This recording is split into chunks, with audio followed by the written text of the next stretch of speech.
முன்னாடி எல்லாங்க டிப்ரெஷனால தான் முடி கொட்டும். ஆனால் இப்போலாம் முடி கொட்டுறனால தான் டிப்ரெஷனே ஏற்படுது. ஸ்கேல்பில் இருக்கக்கூடிய itchiness, dandruff problem, scalp strengthen இல்லாமல் இருக்கிறதுங்கிற மாதிரி பல ரீசன்ஸ் இருக்குது நம்ம ஹேர் ஃபால் ஆகிறதுக்கு. பட் இது எல்லாத்துக்குமே ஒரு ஒன் ஸ்டாப் சொல்யூஷனாக தான் நம்ம இன்றைக்கி ஒரு ஹேர் பேக் பார்க்க போகிறோம். அதுவும் வெறும் 2 இன்க்ரீடியண்ட்டை வச்சு. அது வேறு எதுவுமே இல்லை, கத்தாழை அண்டு பெரிய நெல்லிக்காய் தாங்க. 2 கற்றாழை மடலை எடுத்து அதோட முள்ளையும் தோல் பகுதியும் நீக்கிட்டு ஜஸ்ட் அதில் இருக்கக்கூடிய சோறு பகுதியை மட்டும் எடுத்துக்கிறேன், அதாவது அந்த ஜெல்லி பார்ட்டு.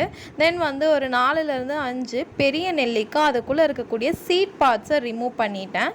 இது 2யும் மிக்ஸி ஜாரில் போட்டு ஒரு ஃபைன் பிளெண்டாக அரைச்சி எடுத்துக்கோங்க. உங்கள் ஸ்கேல்பில் படுறபடி அப்ளை பண்ணிட்டு ஒரு 30 to 60 minutes விட்டுட்டு உங்கள் ஹேரை வாஷ் பண்ணிக்கலாம். பட் அப்ளை பண்ணுறதுக்கு முன்னாடி எப்போதும் யூஸ் பண்ணக்கூடிய ஹேர் ஆயிலை யூஸ் பண்ணிவிட்டு அதுக்கப்புறமா அப்ளை பண்ணுங்கள். நல்ல ரிசல்ட்ஸ் வரும். தேங்க்ஸ் ஃபார் வாட்சிங். டாடா பாய். நெக்ஸ்ட் வீடியோவில் பார்க்கலாம்.